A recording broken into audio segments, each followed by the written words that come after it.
Aujourd'hui, je vais vous parler de deux animes qui ont un point commun assez intéressant. Tous les deux tournent autour d'un démon, mais d'une manière complètement différente de ce qu'on voit habituellement dans les animes. Et vous allez voir que ces deux histoires prennent un concept assez sombre pour en faire quelque chose de beaucoup plus touchant.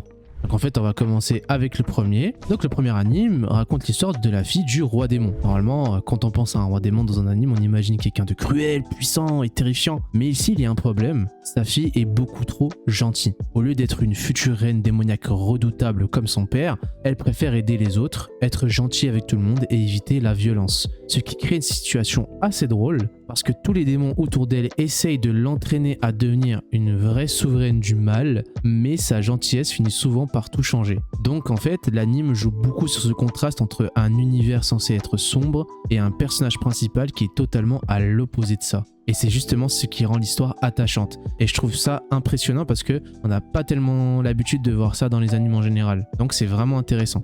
Donc l'anime se nomme The Demon King Daughter is to King. Voilà. Nous sommes dans un genre fantasy, comédie étrange de vie. L'anime est sorti le 6 janvier 2026. Il y aura un nombre total d'épisodes de 12. L'anime est disponible en voice TFR sur Crunchyroll. Et le studio d'animation EMT Squared. Franchement, l'animation c'est cool, il n'y a rien à dire aussi. Franchement, c'est très propre.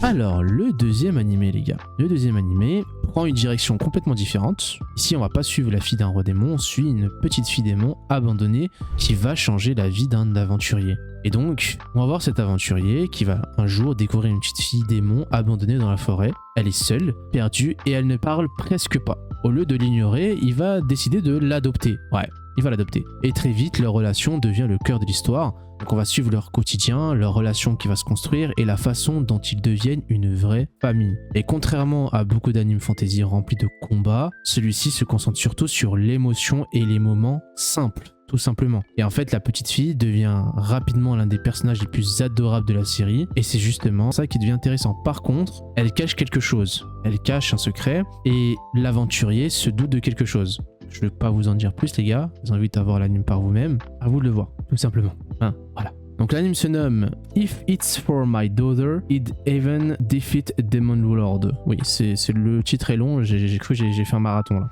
Nous sommes dans un genre aventure, comédie, fantasy, slice of life. L'anime a été diffusé en 2019, oui les gars, parce que je l'ai jamais présenté dans ma chaîne YouTube parce que je l'avais pas vu et je l'ai vu récemment et j'ai trouvé ça intéressant. Donc l'anime est sorti le 4 juillet 2019. Il y a un nombre total d'épisodes de 12. Voilà. L'anime est disponible en voice TFR sur Crunchyroll et le studio d'animation Mao Film. Donc voilà les gars, franchement, le studio d'animation, franchement, c'est cool. L'animation, il n'y a rien à dire. Voilà les gars, ce sera tout pour cette vidéo. N'oubliez pas un petit like, petit commentaire, petit abonnement, ça m'aide énormément et je vous remercie. Et je vous dis à la semaine prochaine pour une nouvelle vidéo.